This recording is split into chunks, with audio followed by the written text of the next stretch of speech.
안녕하세요. 미소물방TV입니다. 오늘은 예스24라는 회사에 대해서 한번 알아보도록 하겠습니다. 이 회사가 최근에 이슈가 많이 됐던 이유는 카카오뱅크 지분을 가지고 있다 보니까 이게 이제 호재성으로 이제 부각이 되어서 주가가 많이 올랐습니다. 그런데 좀 아쉬운 부분이 금요일날 너무 저렴한 가격에 이제 지분을 좀 판매를 했는데 193만 8,200주 이거를 485억에 처분을 했거든요. 그러면 한 주당 2만 5천 원이 책정이 됐다는 겁니다. 그럼 왜 이게 아쉽냐? 지금 장외 가격이 92,500원이거든요. 일단 급한 돈이 아니다 보니까 상장을 할 때 나중에 팔아도 92,500원보다 더 받을 가능성이 크고 아무래도 큰 지분 금액이라고 쳐도 5, 6만 원은 충분히 받을 수가 있었을 텐데 25,000원에 판매를 하다 보니까 장외 가격과 무려 1,308억 차이가 납니다. 그러니까 어떻게 보면 1,308억을 더 싸게 판 거죠. 물론 남은 지분은 많습니다. 근데 이제 이 526만 주 정도의 지분이 만약에 25,000원 계산을 하면 1,315억 수준이거든요. 이것도 적진 않지만 지금 장외 가격인 92,500원을 계산을 하면은 4,867억 수준입니다. 그러니까 지금 주주에게 불안감을 주는 거는 이 25,000원으로 판매한 것 때문에 이 지분 자체도 1,315억으로 느낄 수 있는 이 불안감이거든요.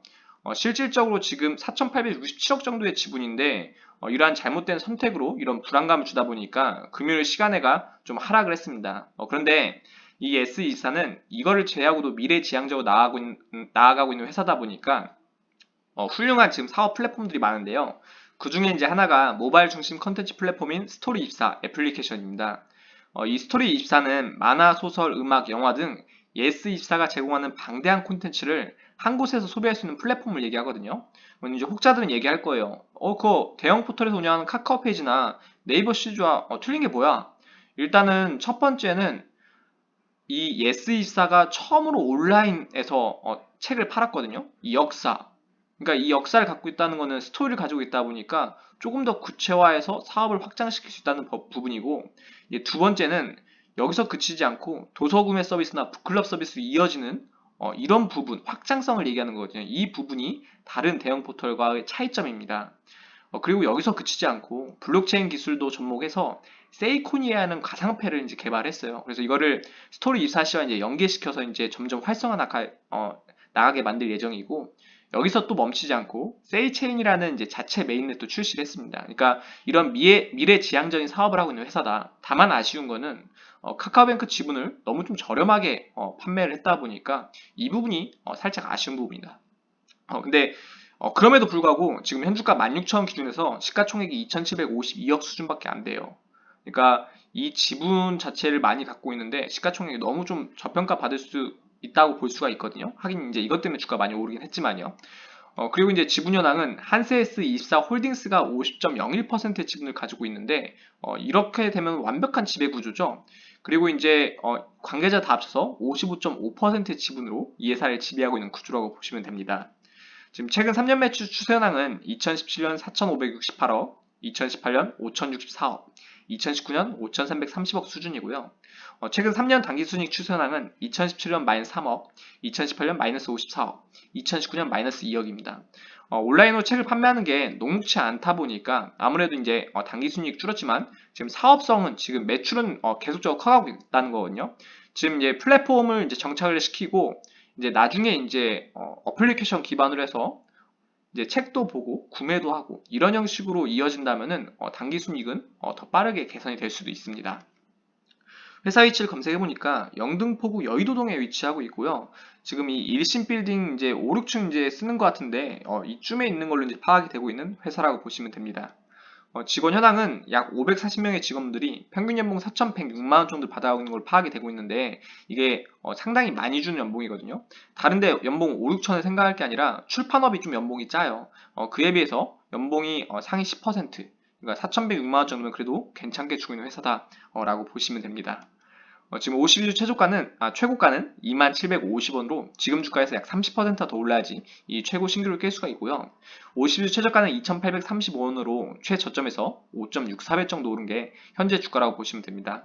그리고 이 주당 순자산가치 이 회사를 처분했을 때 한 주당 3,374원 정도 받을 수 있다는 건데 이거는 이제 비상장 종목 같은 건 장부가액으로 적히다 보니까 지금 이 차이점이 좀 있어요. 그렇다 보니까 그 부분을 좀 참고를 하셔야 되고 단순히 이제 PBR 순자산 비율을 계산해 봤을 때 회사가 가진 재산과 현주가의 괴리율이 약 4.74배 수준이다라고 보시면 됩니다. 그래서 이 부분은 아직 비상장 카카오뱅크 지분을 가지고 있다 보니까 크게 신경을 안 쓰셔도 될 것 같습니다.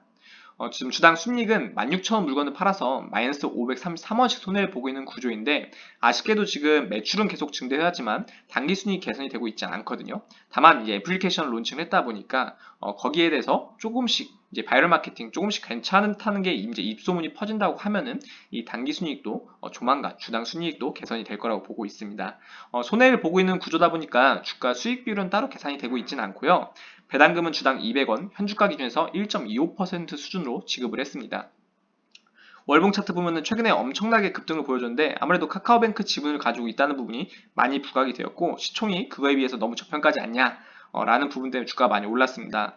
주봉 차트 봐도 꾸준히 주가가 많이 올라줬는데, 이런 걸 저도 알고는 있었지만 이게 이렇게 주가에 많이 반영이 될 거라고 생각 못해서 저는 이거 매수하지도 못했거든요. 근데 미리 여기에 대해서 확신을 가지고 매수하신 분들은 아마 큰 수익을 보셨을 겁니다. 다만 이제 주가가 최근에 좀 많이 떨어졌는데, 아무래도 이제 카카오뱅크 지분 외로도 이 매각 설과, 그리고 어느 정도 지분을 너무 좀 싸게 판 부분, 그것 때문에 시간에는 더 떨어졌거든요. 이런 조금 아쉬운 부분 때문에 주가가 조금 더 조정을 받을 수 있겠지만, 결국에는 어느 정도 다시 반등을 줄 수 있을 거라고 이제 생각이 되고 있습니다.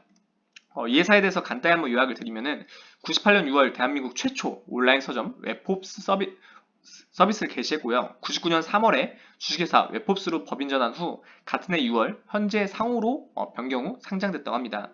온라인 도서 유통을 발판으로 음반, DVD, 문구, 그다음에 GIFT, 영화, 공연의 티켓 예매 서비스를 했고요. 그리고 이북 등의 다양한 문화 상품의 판매 및 유통을 제공하고 있다고 합니다. 도서 부분 역시 기존 종이책 시장 외에도 전자책 시장을 선도함으로써 그 영역을 더욱 확장 중이라고 하니까 아무래도 미래 지향적으로 나가고 있는 회사다라는 부분입니다. 당분간은 카카오뱅크 지분이 가장 이슈가 많이 되겠지만, 어느 정도 좀 매각을 너무 저렴하게 한 게 아쉽지만, 그럼에도 불구하고 아직 가지고 있는 지분이 많다 보니까 충분히 지금 시가총액은 좀 저평가받고 있다는 부분을 조금 인식을 가질 수가 있거든요. 그래서 이러한 부분을 좀 참고하셔서 투자를 하시면 조금이라도 도움이 되실 것 같습니다. 오늘 제 이야기가 조금이라도 재미가 있다고 생각이 되셨으면 구독과 좋아요를 해주시면 저에게 큰 힘이 됩니다. 감사합니다.